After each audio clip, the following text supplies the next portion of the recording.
Well, we took a different approach to it for sure. I mean, originally, Well, you were a DJ, right? Or yeah, yeah, I was a DJ. so yeah, Chuck in the chat said Jeff Jones is my favorite DJ. Oh my god, I thought I also had remembered somebody saying that too. I was yep, like, yep, yep. Oh, I'm like, that this would explain why he's always this good, high energy, like positive vibes, like DJ quality vibes. stuff. Exactly. I mean, and that was a part of it. Me and RJ were DJing up at Willow Springs. Hmm. You know, it's one of those. It was just All Star Bash, and we decided. You know, he brought his DJ stuff, and I was like, "Yo, let me get on there." And we started playing together, shooting the shit, talking about doing a drift event. And initially, it wasn't the plan to be as big as it is. Yeah. And we wouldn't even have done it had Drift League not taken a year off. Yeah. Right?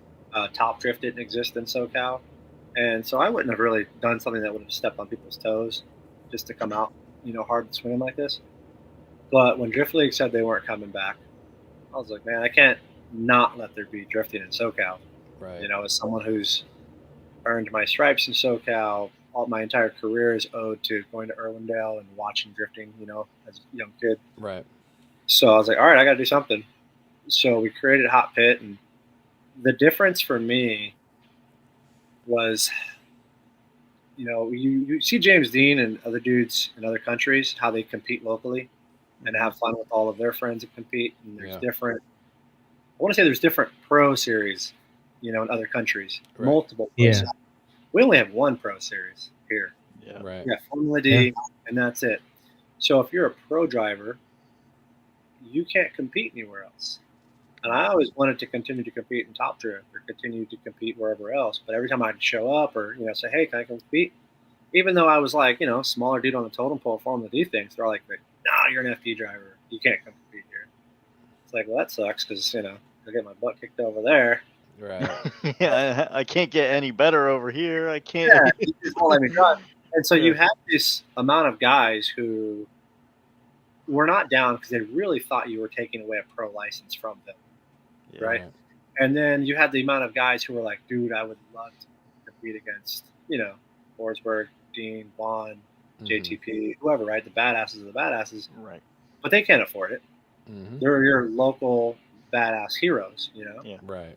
Um, maybe they could afford it. They were just smart enough not to afford it. Right. You know? Yeah. Yeah. So I was like, well, let's do a series where only badass dudes can compete. It's Right. not open to. It's not an open invite. So I don't think a lot of people know this. Hot Pit is not an open invitational. It is an invitational to where you got to be a badass to compete. It's not open registration. Yeah. Okay. We're turning people down all the time, and that sucks to tell people, hey, you don't have enough competition experience or whatnot. Right. But I knew that the only way I was going to be able to get like Forrest Wing, other badass drivers to come out was they needed to see the competition and go, okay, these dudes are all rippers. I Right. don't Yeah. want my car getting smashed up against somebody who's on their first day. Exactly. And I want people that like really appreciate their whip just as much as any of us do. Right. And that's kind of why we turned down, like, what do you call those things? The brain fart, but the roll caged cars without any body work on them. Yeah. Yeah. The death cart Yeah. kind of thing. Yeah. Those guys, yeah, they're getting some good tandem and whatnot, but they don't give a damn. They'll just slam their ride up against yours. Yeah. That's You the know? ultimate missile. But if Yeah. we're going to bring out pro cars, the missile cars, we're going to bring out good looking pro cars. Mm-hmm. Then we need to make sure that everyone else appreciates their ride just as much. Exactly. So that was another part of that, and then trying to justify how do we bring pro cars without them running away from it. So that's where the tire rule comes in. Yeah. 265 max width, 300 tread wear. That way, a pro car can't really get away from anyone because Right. it doesn't have a tire under it. Yeah, so just implementing those rules and then asking my fellow pro friends to want to come out and have some fun. It's kind of just the recipe of where we got to where we are. That's How so many cool. drivers do you have at an event? So the goal is we'll take 36 season drivers. Okay. So at any given event, we'll probably have somewhere between 32 to 40 maximum. Okay. Wow. I wanted to do 40 max because no shade to like clutch kickers and the rest of these Mhm. groups that do this, but it was never my goal to pay for the event via the driver's registration fee. Yeah. Mm-hmm. That Yeah. registration fee just goes right back towards the drivers and winnings, or Right. paying for things. Shit adds up real fast on things you got to pay for to make it happen. Right. But I wanted to pay for the venue with the fans' money Yeah. Right. and let the registration money go back to the drivers. And even with that, I'm a big fan of like making sure the drivers are happy at the end of the day and making sure that they got enough laps to put on a good show. So that's why we only did 40 drivers maximum. That's fair. Yeah. That way, fair. we're getting enough practice laps. They're not like just one of 80 and they only got 5 laps in the whole weekend. Right. I'd rather just see 32 dudes slamming away. Mhm. But there's always one or two guys that wreck, blow a motor, Yep. can't make it. So you got to take a couple extras. And then we reserve the 4 spots for any like badass pros that want to show up. Like Wow. when Connor calls you up, it's like, hey, I want to come play. Yeah. Right. I'm in town. Yeah. Yeah. Jack, because I'm like, hey, you're coming for the Wise Fab event? Why don't you come play with us? Same thing, Cody That's cool. Boxes, Trent Beecham, they came out last year around 5. Wow. And then Rome and Kyle are just kind of staples. They're local. They Yeah. both have extra cars. It's like, why not? More practice, more fun, local stuff. That's so They've all cool. made some money off of us. Well, Yeah, you win at $5,000, so why not? yeah, Hell and yeah. the cool thing is you ended up talking with FD to get something out of the series though Mhm. that no other series has ever gotten. And how did Well- you do that? Like, what was Well- the conversation like? You got to be good friends with Kevin Wells and Andy Luck. Got to really spread the love there. But no, I mean, I had been inviting them over to see what we're doing. Yeah. Even before I started the series, I literally called Ryan Sage and was like, hey, bud, here's what I'm thinking about doing. And I don't want this to seem like it's in any way trying to be a conflict, because obviously I want to compete in FD for multiple years. I want this to be a compliment, not something that conflicts.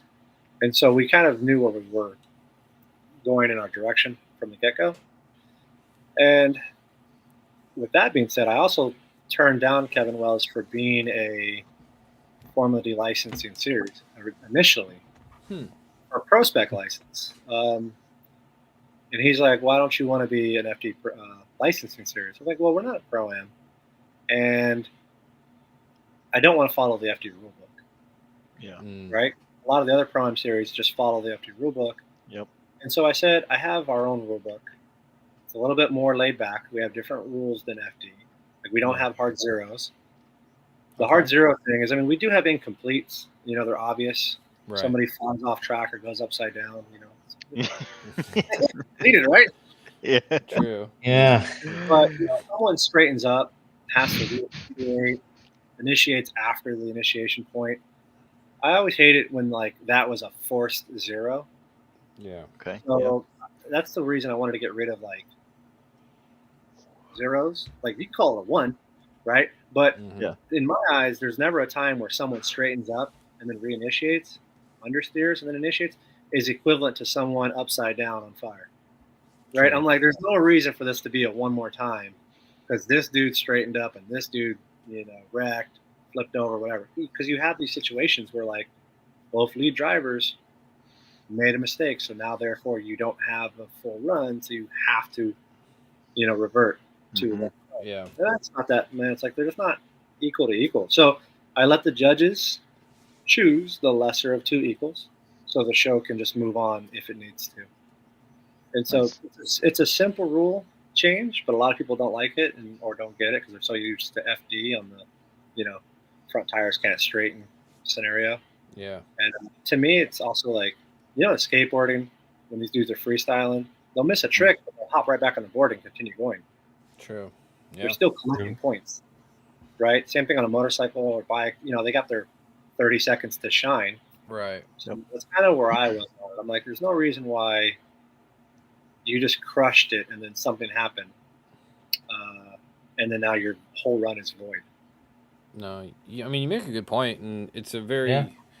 The reason I've always liked the zero system was because it was pretty cut and dry, Mhm. and it made the sport easier to understand, but I understand completely where you're coming from, because there are some very minute things you can get a 0 for in a lot of series that really don't affect the run that much.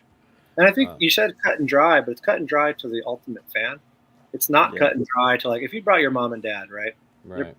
They've maybe watched the sport once or twice because they saw you watching in the background. Mm-hmm. And now they just see you absolutely crush it. Yeah. And then they're like, oh, he got a 0? Why? I seen him do all that badass stuff. Mm-hmm. And they're like, oh, well, this in one spot for the 10 feet, his tires went, And it's like, this is not what we need to say is a 0 or incomplete. Yeah, when the dude goes 4 tires off, it's way more obvious, right? Dude flips over, dude's, it's way more obvious. But the whole front tire thing. And then, and to that same effect, another major rule change that we have is our qualifying. So we've done 2 things. We had qualifying that changed the rule to, and then we did get away from qualifying last year, and we went to pulling chips. Most of the drivers didn't like pulling the chips. So because I don't have to please an audience on Friday, we just went back to qualifying. I'd rather please the drivers on Friday. Nice. So our difference in rules for qualifying is you can spin out and still qualify. Okay. So what happens here is, let's say you are on a freaking heater of a lap and you spin out across the finish line. Ideally, that's a 0, right? Right. So what we call that is whatever he scored. Let's say he scored a 90, a 95, he or she. Scores a 95. Well, you spun out across the finish line, right? Whatever you were doing badass, and you spun out. So we'll call that a 95 with an incomplete. A 95 with a 0 is how we actually write it down in the thing. Huh. And so you're in the show and you're qualified, but your position won't be any higher than someone who qualified with a full pool. So if somebody qualified with 8 and our lowest person is an 80, your 95 with a 0 will be under that person with an 80. And the reason we're able to do this is because all of our drivers are absolute rippers. This isn't open registration. So don't think that we got somebody that spun out because they suck. You got like Rome Charpentier, who just put down a heater of a run, and because he knew we had the freedom to, he like threw on this backy at the end of the track and just overcooked it and zeroed. But now he knows he's still in the show, and the person he has to go up against isn't like, oh, this guy got a 0, he sucks. It's, oh no, he was just doing badass and overcooked it for whatever reason. Or you also have mechanical failures, right? Someone's at the end of their run, they're crushing it, and then they blow an axle out. Yeah. Yep. So we know our 40 drivers are all really good, right? They're all badass dudes. You got Connor Shanahan, you got freaking Rome, you got Cody Breitenstein, you got Wesley Stubbs. You got any of these drivers who I know can rip, who I'll put my pro car up against next to, no problem. So I'm not worried that they suck and have a 0. So they're in no matter what. So the next day, so I don't know if you can hear my dog scratching back here. The next day, we go into what's called our death match. Yeah. So our death match is it's 25 versus 40. It's the last 16 spots. Yep. Are doing a tandem battle for the last 8 spots. Right? So 16 drivers are battling for the last 8 spots. So what Formula D used to do, it's the same thing.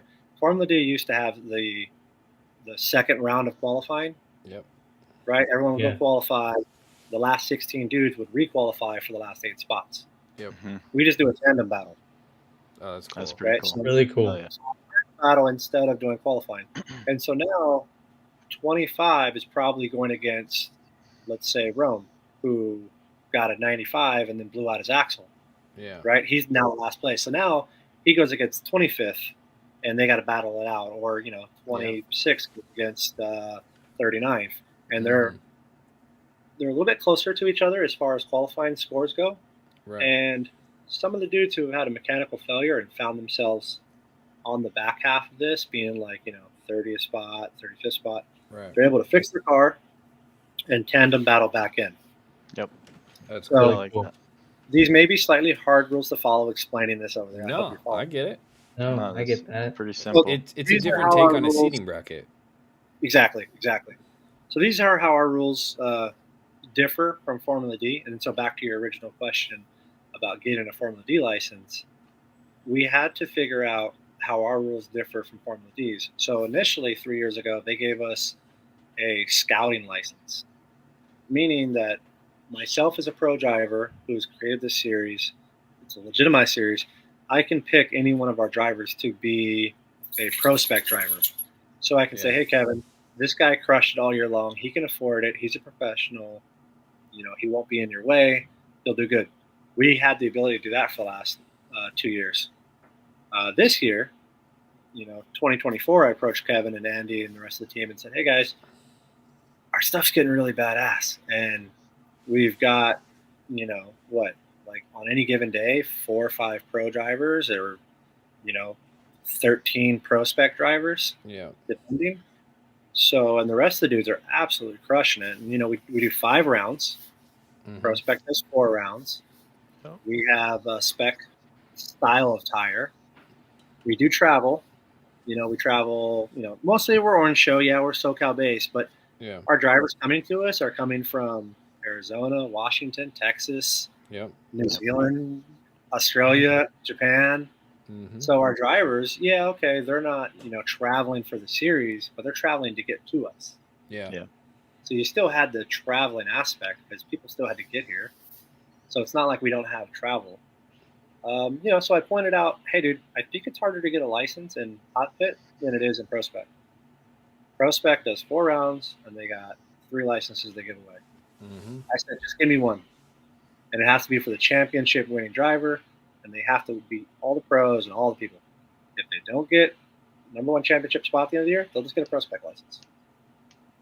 So Okay. that's like, Okay. okay, this works. So Rome will be the gatekeeper probably. That's cool. I was gonna say, so like, say like Rome wins it this year, and then the dude in second isn't in FD. Would he get the pro license, or is No, Rome going to be the gatekeeper? Prospec license. Gotcha. Yeah, I mean, and at that, even if they said he would, I probably wouldn't allow it. Yeah, that Yeah. makes sense. That's a big jump It, for sure. it's been to our discretion to allow who we think should be able to bump up. And there's a couple badass dudes, but if we send someone up, we want to make sure they represent good. Exactly. They That's got to follow the rules, do all the things we Yeah. need them to do. Yeah, not be don't hold the show up, and Did you Yeah. after you announced that, did you get a lot of just people applications for the series and stuff because of that chance of getting a pro license, or not really? It was kind of like you had your group already. we mostly had our group already. I think we only had about 4 spots available. Oh. And I probably got somewhere in the neighborhood of 20 applicants that called me or messaged me that just wanted a pro license. Mm. And probably 19 of them I told to just go away. If you're coming to Hotpit because you just want a pro license, you're coming for the wrong reasons, and we probably would deny you anyways. Yeah. We Yeah. don't want someone who's there just for a pro license. We offer so much more than an FD pro license, And same thing for the people that want to come to just win the $5,000. Like you're probably not going to get it. You're probably going to get your ass kicked. Yeah. Plenty of other badass dudes here. Like if you're coming to Hotpit, it's because you're coming to have some fun with the boys. Right. If you so happen to also want some money and an FD license, that's also available. But yeah, the people that were like, "Oh, Jeff, I want to get that license," I'm like, dude, honestly, you're either not even ready or it was just the wrong vibe. And there was a couple people that I talked to. They're like, "Yeah, you probably could get it. Come welcome to the fight." But they wanted the whole experience, so that's cool. Yeah. That's so cool.